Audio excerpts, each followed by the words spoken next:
Hello guys, welcome to my channel autism and music. मैं हूं Komal Thakur, parenting and autistic child.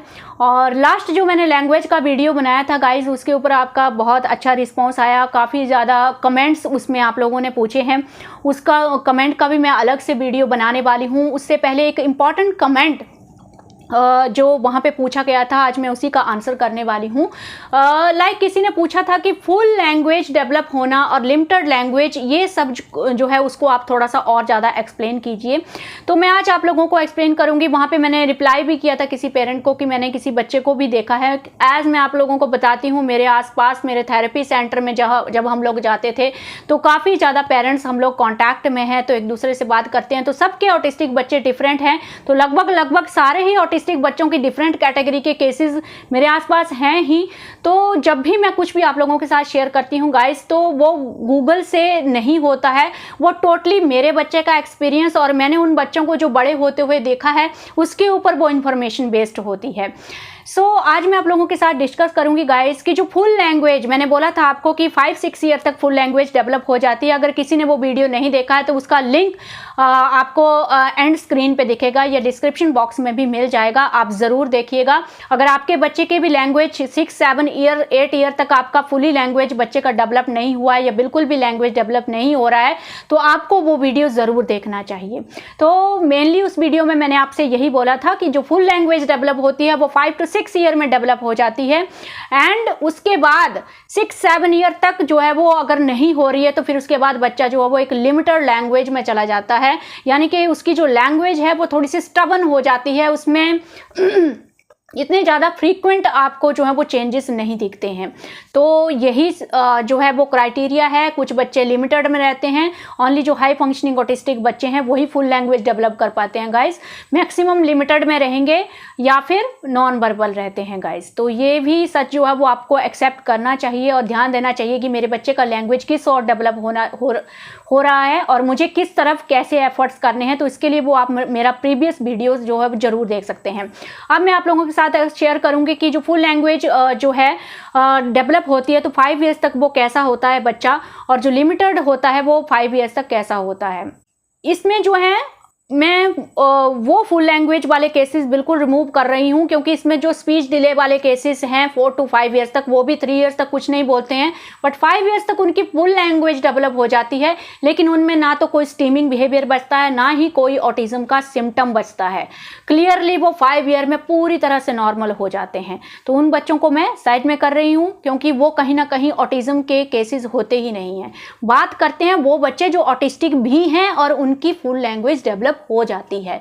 तो ये हैं हाई फंक्शनिंग ऑटिस्टिक बच्चे। 5 to 6 ईयर तक इनके जो है वो फुल लैंग्वेज डेवलप हो जाती है, लेकिन स्टीमिंग बिहेवियर इनमें जो है वो बहुत ज़्यादा प्रॉब्लम करते हैं, जिसकी वजह से ये बच्चे जो है वो अजीबोगरीब बिहेवियर जो है वो दिखाते हैं।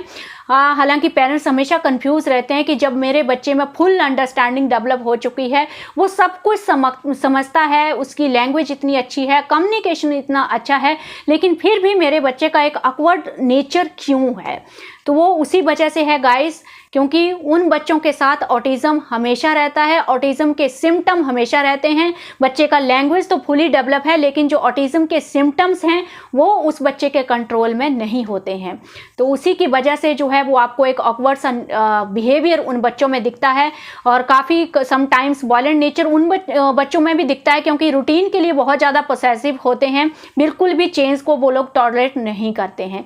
तो 6-7 ईयर तक आप देखो फुल लैंग्वेज उनका डेवलप हो जाता है। अब लिमिटेड लैंग्वेज की बात करते हैं। लिमिटेड लैंग्वेज वाले बच्चे जो होंगे गाइस 5 ईयर तक बड़ी मुश्किल से फ्रेज स्पीच पे आते हैं, जैसे अर्नब की अभी मैं आप लोगों के साथ डिस्कस कर रही हूँ। 5 ईयर तक जो है वो बिल्कुल बहुत मुश्किल से फ्रेज स्पीच पे आते हैं, और इनके सेंटेंसेस में हमेशा आपको ग्रामेटिकल एरर्स दिखती हैं। लाइक अगर आप इनको पूछोगे आपका नाम क्या है, तो ये आंसर आएगा आपका नाम अर्नब ठाकुर है, वो मेरा यूज़ नहीं करेंगे। या मैं पूछूंगी कि मैं आपकी क्या हूँ, तो वो बोलेंगे मैं आपकी मम्मी हूँ, वो ऐसे से नहीं बोलेंगे कि आप मेरी मम्मी हो। तो यहाँ से आप समझ सकते हो कि वो लिमिटेड लैंग्वेज जो है वो शुरू से ही साइन दिखते हैं कि लैंग्वेज को सही तरीके से एक करेक्ट वे में प्रोसेस करने में ब्रेन को प्रॉब्लम आ रही है, यानी कि वो एरिया अफेक्टेड है। तो ऐसे बच्चों का आप थोड़ा सा मान के चल सकते हैं कि आगे जाके हो सकता है कि मेरे बच्चे की जो लैंग्वेज है वो लिमिटेड रहे। और आपको मानना तब भी नहीं है, आप 5 to 6 ईयर होने दीजिए, क्योंकि काफ़ी केसेस मैंने ऐसे देखे हैं गाइस जो मिरेकल ही था। थेरेपी सेंटर में काफ़ी ऐसे बच्चे भी थे जिनकी सिचुएशन मुझे लगती थी कि अर्नब से कम, मतलब मुझे लगता था कि अर्नब उनसे बेटर है।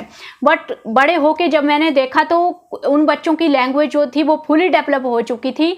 ऑटिज्म के सिम्टम्स तो उनके साथ थे गाइस, एकेडमिक समटाइम थोड़ा सा पुअर था, लेकिन लैंग्वेज में कोई प्रॉब्लम नहीं थी। तो ये किसके ऊपर डिपेंड करता है ये मैं प्रीवियस वीडियो में डिस्कस कर चुकी हूँ। उसमें फर्दर इंटेलेक्चुअल डिसेबिलिटी है, अप्रैक्सिया है, या फिर ब्रेन का वो पार्ट अफेक्टेड है जो लैंग्वेज को सपोर्ट करता है, वो सारी चीज़ें जो है वो रोल प्ले करती हैं। तो जो साइन हैं वो आपको इनिशियली ही दिखने लग जाते हैं। 5 ईयर तक बच्चा बहुत ही पुअर फ्रेज स्पीच के साथ है तो कहीं ना कहीं चांसेस हैं कि बच्चा आगे चल के लिमिटेड स्पीच पे, लिमिटेड लैंग्वेज पे रहेगा। तो ये मैंने आप लोगों को साइन बता दिए गाइस कि जो हाई फंक्शनिंग ऑटिस्टिक बच्चे हैं वो 5-6 तक हो जाता है उनका कंप्लीट, और जो लिमिटेड लैंग्वेज हैं तो शुरू में ही आपको साइन दिखने लग जाते हैं। तो ये सब कुछ साइन मैंने अर्नब में देखे थे। तो अभी अर्नब 12 ईयर का होने वाला है तो अभी भी उसकी लिमिटेड लैंग्वेज है। हालांकि काफ़ी पेरेंट्स इस चीज़ के ऊपर बिलीव नहीं करते हैं कि अर्नब का लैंग्वेज जो है वो फुली डेवलप नहीं है, वो लिमिटेड लैंग्वेज है। वीडियोज़ में आप काफ़ी ज़्यादा देखते हो अर्नब काफ़ी थोड़ा एक्सप्रेसिव भी है। वो अब आपको मैं बताती हूँ कि जो लिमिटेड लैंग्वेज है आगे चल के, जैसे अभी अर्नब का 12 ईयर का एज है तो वो किस लेवल पे है। इम्प्रूवमेंट हमेशा होती जाती है गाइस, लेकिन 5 to 6 ईयर तक जो है वो ब्रेन में बहुत ज़्यादा फ्रीक्वेंटली चेंजेस होते हैं। तो इसलिए आप लोगों को उस टाइम तक लैंग्वेज जो है वो लैंग्वेज में काफ़ी फ्रीक्वेंटली आपको चेंजेस दिखने लगते हैं। लेकिन 7-8 ईयर के बाद जो लैंग्वेज है वो थोड़ा स्टबन हो जाती है, उसके बाद चेंजेस बहुत स्लो हो जाते हैं। हालांकि नेचुरली जो इम्प्रूवमेंट है वो बच्चे में होती रहती है लेकिन बहुत स्लो होती है। तो अभी अर्नब काफ़ी चीज़ें जो हैं वो एक्सप्रेस कर लेता है, लाइक मुझे कहीं पे पेन हो रही है, या मम्मी क्या कर रही है, या हम कहाँ जा रहे हैं। काफ़ी चीज़ों को वो एक्सप्लेन कर लेता है। अगर हम सराउंडिंग में जा रहे हैं तो ये पूछता है कि ये क्या हो रहा है। काफ़ी चीज़ों को खुद भी वो एक्सप्लेन करता है, लेकिन फिर भी कन्वर्सेशन में उसको प्रॉब्लम आती है। अब मैं उस बच्चे की भी बात करती हूँ जिसका मैंने आप लोगों को बोला था कि मैं एक्सप्लेन करूँगी, जिसकी फुल लैंग्वेज डेवलप हुई है, जो हाई फंक्शनिंग ऑटिस्टिक बच्चा है। तो उसका कंपैरिजन मैं स्टार्टिंग में मैं बहुत ज़्यादा करती थी गाइस। उसी टाइम पे ये चीज़ें मैंने एक्सप्लोर करी कि क्यों ऐसा है कि दूसरे बच्चों की जो लैंग्वेज है वो बहुत अच्छे से इम्प्रूव हो रही है, लेकिन लैंग्वेज अर्नब की जो है वो बहुत स्लो मैनर में इम्प्रूव हो रही है। उसी टाइम पर ये चीज़ों पर ऊपर मैंने बहुत ज़्यादा ध्यान दिया, तो शायद उसी टाइम पर ये सारी बातें मुझे पता चली। तो जिस टाइम पे अर्नब क्वेश्चन पूछना तो दूर की बात है, 5-6 ईयर तक प्रे स्पीच पे था, तो उस टाइम पे वो बच्चा ना क्वेश्चन पूछता था। तो काफ़ी टाइम हम लोग साथ में मिलते, तो मैं बहुत थोड़ा सा डिसअपॉइंट होती थी कि मेरे बच्चे का ये लेवल कब आएगा जब ये पूछेगा कि ये क्या है, ये क्या है। क्योंकि वो बच्चा जब भी बाहर जाएगा तो हर चीज़ को पूछेगा ये क्या है, क्या है, क्या है, यानी कि जानने की इच्छा है कि ये चीज़ें क्या हैं। लेकिन अर्नब को क्वेश्चन पूछने का कोई आइडिया नहीं था। वो चीज़ें उसको आई 6-7 ईयर के बाद, 8 ईयर तक उस वहाँ पे जाके उसने वो लेवल अचीव किया। तो आप देख सकते हो 5-6 ईयर पहले ही वो बच्चा उस लेवल पे था जो अर्नब ने 8 ईयर में जाके अचीव किया। तो आप स्पीड देख सकते हो कि कितना स्लो होता है जब एक लिमिटेड लैंग्वेज वाला बच्चा, ऑटिस्टिक बच्चा होता है तो कितना स्लो होता है। और जो हाई फंक्शनिंग रहेगा तो 3 ईयर के बाद 6 ईयर तक वो फ्रिक्वेंटली आपको चेंजेस दिखते हैं। बच्चा फटाफट phrase, speech, sentence with in 3-4 years तक वो सब चीज़ें जो है वो कवर कर लेता है। तो आई थिंक आप लोग बेटर समझ चुके होंगे इस चीज़ को। आइडिया आपको लग जाएगा अभी कि 4 ईयर तक अगर आपका बच्चा फ्रेज स्पीच पे है, बहुत पुअर स्पीच पे है, तो चांसेस हैं आगे चल के वो लिमिटेड लैंग्वेज पे रहेगा। सो ये मेरा एक्सपीरियंस है, ओनली एंड ओनली जो मैंने अपने आसपास देखा है उसी के हिसाब से मैंने ये चीज़ें एक्सप्लेन की हैं गाइस। सो अभी मैं आप लोगों के साथ बहुत ही बढ़िया लैंग्वेज इम्प्रूवमेंट की जो बुक्स हैं वो शेयर करने वाली हूँ गाइज। बहुत ही अच्छी बुक्स हैं। अर्नब तो बहुत ज़्यादा इंजॉय कर रहा है। मेरा रिव्यू करने से पहले ही उसने उन बुक्स के ऊपर स्टिकर चिपका दिए हैं। तो बेसिकली ये एक स्टिकर्स बुक हैं और स्टिकर बुक्स को सब बच्चे इंजॉय करते हैं, चाहे वो ऑटिस्टिक हो चाहे वो नॉर्मल बच्चे हों। और ये बुक्स की सबसे खास बात है गाइस, इसमें 4 कैटेगरीज हैं आपके पास। 4 बुक्स का ये कॉम्बोस है। मैं अभी आप लोगों के साथ इसका एक फुल रिव्यू दूंगी। बहुत ही अच्छी बुक्स मुझे लगी हैं गाइस। ये मैं फुल रेकमेंड करूंगी कि 3 ईयर 4 ईयर का आपका बच्चा है, ऑटिस्टिक बच्चा है, और अगर उसने कुछ भी स्पेशल एजुकेशन कुछ भी नहीं किया है तो भी आप इन बुक्स को परचेज कर सकते हैं। मल्टीपल चीज़ें आप इन बुक्स से बच्चों को सिखा सकते हैं। Vocabulary, language, shapes, alphabet, number, और इसमें जो एनिमल्स, अल्फ़ाबेट, नंबर या शेप्स 4 कैटेगरी की ये बुक्स हैं। तो ये जो इसमें जो भी कॉन्सेप्ट है, शेप्स का कॉन्सेप्ट है, अल्फ़ाबेट का कॉन्सेप्ट है या नंबर का कॉन्सेप्ट है, वो सीधा सीधा जनरली इन बुक्स में नहीं दिया गया है। वो एक प्रॉपर कॉन्सेप्ट के साथ बच्चे को इंट्रोड्यूस किया गया है, और वही कॉन्सेप्ट जो इस उम्र में 3-4 ईयर्स में बच्चे जो हैं वो जिन कॉन्सेप्ट को रिलेट करते हैं, उन कॉन्सेप्ट के साथ बच्चों को अल्फ़ाबेट, नंबर्स और शेप्स और एनिमल्स नेम्स को सिखाने का एफर्ट किया गया है। और उन कॉन्सेप्ट से आप बच्चों को जो लैंग्वेज के कॉन्सेप्ट हैं, फ्रेज, स्पीच, सेंटेंस, वो सब भी सिखा सकते हैं।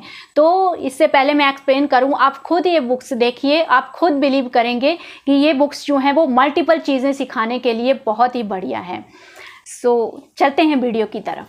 गाइस 4 बुक का कॉम्बो है ये, जिसमें आपको फर्स्ट बुक मिलती है sticker alphabets, stickers numbers, stickers animals and sticker shapes book. So 1 by 1 मैं आपको इनको दिखाने की ट्राई करूंगी किस तरह की बुक्स हैं ये। First book stickers alphabet. तो इस तरह से यहाँ पे अल्फ़ाबेट दिए गए हैं और उनसे रिलेटेड जो ऑब्जेक्ट्स होते हैं, लाइक ए फॉर एप्पल। तो आपको यहाँ पे बच्चे को एप्पल स्टिक्स करने हैं, और जो स्टिकर हैं वो कहाँ पे दिए गए हैं, आगे दिए गए हैं। तो यहाँ पे ये सारे स्टिकर दिए गए हैं एप्पल्स। तो यहाँ से स्टिकर आपको निकालने हैं और बच्चा वहाँ पे स्टिक करेगा। स्टिकर बहुत ही ईजी है रिमूव करने के लिए, आपको बिल्कुल भी उनमें गम लगाने की ज़रूरत नहीं है, ऑलरेडी इनमें गम लगी हुई है। और ये देखिए कुछ स्टिकर्स जो हैं वो अर्नब ने स्टिक कर भी दिए हैं। वो बहुत ज़्यादा एक्साइटेड था इन बुक्स को लेके और बहुत ज़्यादा इन्जॉय किया उसने इन बुक्स को। फर्स्ट बुक ऐसी थी जिसमें अर्नब बहुत ज़्यादा अट्रैक्टेड हुआ और बहुत उसने फ़न किया इनको स्टिक करने के लिए। तो यहाँ पे ये सारे स्टिकर्स दिए गए हैं। बच्चे को भी थोड़ा सा अगर आप यहाँ से निकालेंगे तो बच्चा खुद निकालेगा और बच्चा खुद इनको स्टिक कर सकता है। और कुछ और चीज़ें भी हैं जो मैं आपको बताती हूँ। अब यहाँ पे आप देख सकते हैं, जैसे बी फॉर बी है और बी फॉर बटरफ्लाई है, तो और नीचे से सी फॉर कैट। तो यहाँ पे आप देख सकते हैं ये ऑलरेडी अर्नब ने कैट के जो 2 स्टिकर हैं वो यहाँ पे स्टिक कर दिए हैं। तो देखिए फेस जो है वो अलग अलग से हैं, मतलब इसका फेस इस तरफ है, इसका फेस इस तरफ है। तो दोनों ही कैट के स्टिकर होंगे। तो जब बच्चा ये दोनों कैट के स्टिकर रिमूव करके लाएगा तो उसको सबसे पहले देखना पड़ेगा, ध्यान देना पड़ेगा कि कौन सी कैट का स्टिकर जो है वो मुझे कहाँ पे स्टिक करना है। अदरवाइज अगर वो ध्यान नहीं देगा तो वो इसका फेस इस तरफ कर देगा तो वो उल्टा उल्टा हो जाएगा, टेल आगे आ जाएगी, फेस पीछे हो जाएगा। तो ये भी कंसंट्रेशन जो है वो बहुत अच्छे से इम्प्रूव होने वाला है। मैं यही देख रही थी कि अर्नब इस डिफरेंस को नोटिस करेगा कि नहीं करेगा, लेकिन as he is now 12 years का होने वाला है तो उसको ये डिफरेंस ईजिली पता चल गया। तो वो परफेक्टली स्टिक कर रहा था, मतलब देख के स्टिक कर रहा था कि फेस किस तरफ है। तो 3 इयर्स का जो बच्चा है उसके लिए उसको थोड़ा सा ध्यान देना पड़ेगा उस चीज़ के लिए। तो यहाँ पे आप देख सकते हैं कि इतना इजी भी नहीं है, थोड़ा सा ऑब्स्टेकल बच्चे के लिए रखा है ताकि इसमें बच्चे का जो कॉन्सेंट्रेशन है, सिटिंग टॉलरेंस है जो है वो इंक्रीज हो, बच्चा टाइम दे के ध्यान से इन एक्टिविटी को करे। तो सब पेज पे इसी तरह से है, लाइक डी फॉर डक आपको स्टिक करना है, यहाँ पे ई फॉर एलिफेंट स्टिक करना है। तो बच्चे को आप बोल भी सकते हैं चूज़ करने के लिए कि हाँ यहाँ से आप एलिफेंट, यहाँ से जो है जो भी रिलेटेड पिक्चर्स हैं वो स्टिकर आप रिमूव करने के लिए बच्चे को बोल सकते हैं कि लाइक एप्पल का स्टिकर निकालो या बी का स्टिकर निकालो या बर्ड का स्टिकर निकालो। बच्चे को ये भी ध्यान देना है कि ये जो खाली जगह यहाँ पे रखी गई है पीछे, इनके ऊपर कौन कौन से स्टिकर आने हैं। तो ये ध्यान देना भी बच्चे के लिए, मतलब ये सब जो है वो बहुत ही फनी है, बच्चा बहुत ज़्यादा इंजॉय करेगा। इसमें ढूंढना भी है एक तरह से, जब बच्चा ढूंढ रहा है कि कौन सी पिक्चर मुझे कहाँ पे स्टिक करनी है, तो ये एक बहुत ही अच्छी कंसंट्रेशन को इम्प्रूव करने वाली एक्टिविटी है।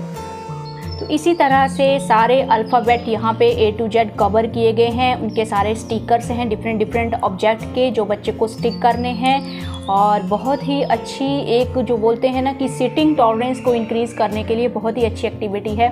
और मुझे नहीं लगता कि कोई भी बच्चा इस बुक की तरफ अट्रैक्ट नहीं होगा। ये बहुत फ़नी होता है, बच्चे स्टिक करना जो है वो बहुत अच्छा उनको लगता है सभी बच्चों को। और सबसे इम्पॉर्टेंट चीज़, फाइन मोटर स्किल बहुत अच्छे से इम्प्रूव होने वाली है। तो ये थी अल्फ़ाबेट बुक। नेक्स्ट है गाइस नंबर बुक।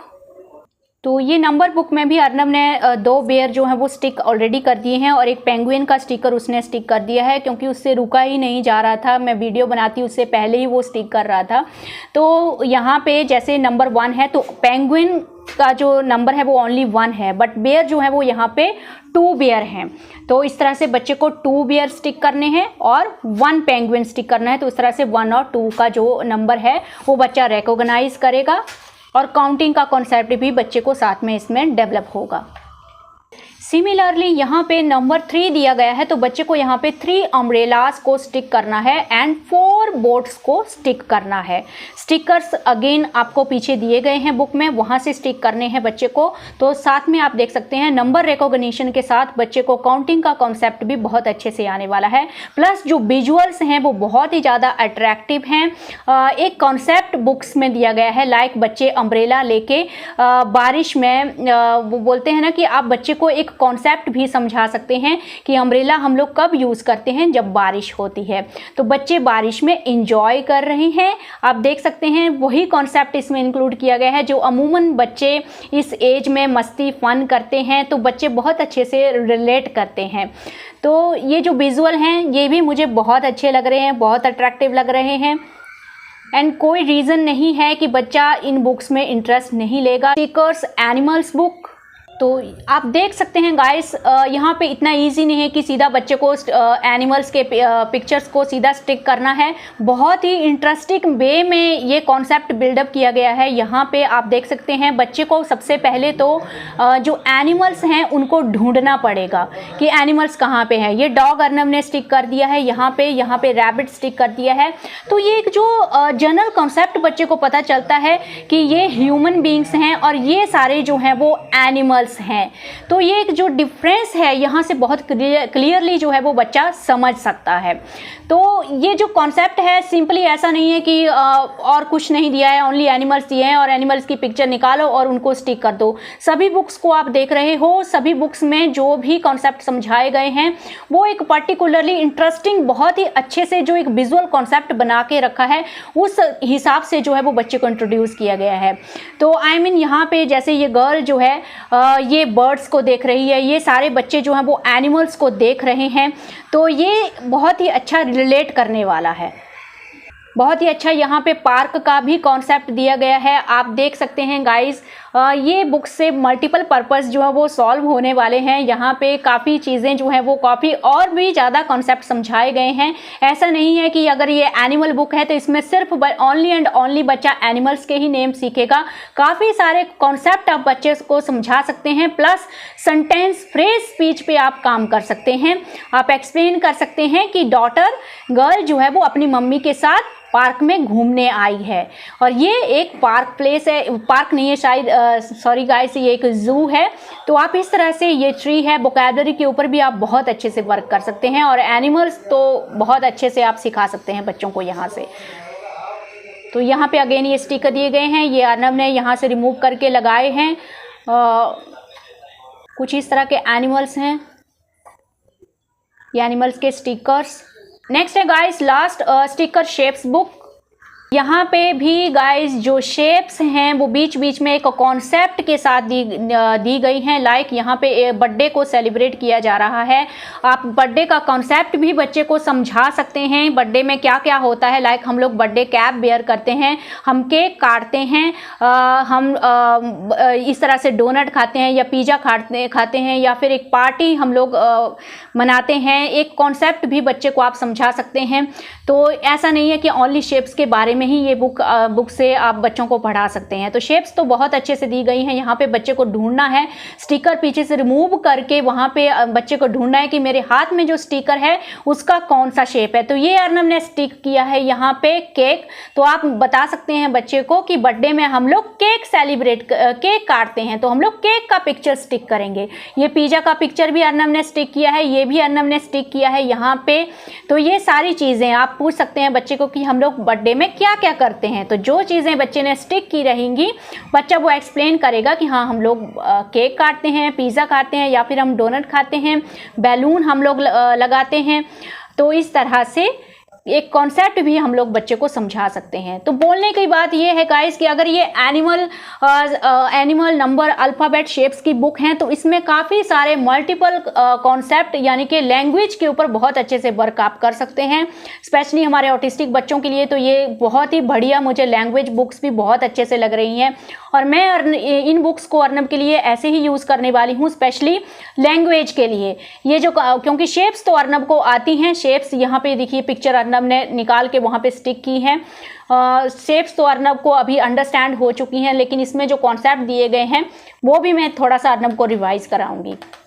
तो आप देख सकते हैं यहाँ पे क्रिसमस ट्री, इस तरह से ट्राइंगल का शेप दिया गया है, सेमी सर्कल आपको दिया गया है। यहाँ पे काफ़ी सारी शेप्स, स्क्वायर, रेक्टेंगल, ये सारी शेप्स आपको मिल जाती हैं यहाँ पे। हेलो बोलो सबको। Hello hello. अभी क्या लगाओगे आप? स्टिकर।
सो गाइस आपने अभी देख लिया ये सारी बुक्स मेरी तरफ से फुल रेकमेंडेड हैं। आपको ज़रूर परचेज़ करनी चाहिए अगर आपका बच्चा एजुकेशन में बहुत पीछे है या आपने अभी तक स्टार्टिंग ही नहीं की है या फिर बेसिक लैंग्वेज कॉन्सेप्ट आपको बच्चों को सिखाने हैं, तो ज़रूर ये बुक्स आप परचेज़ कर सकते हैं।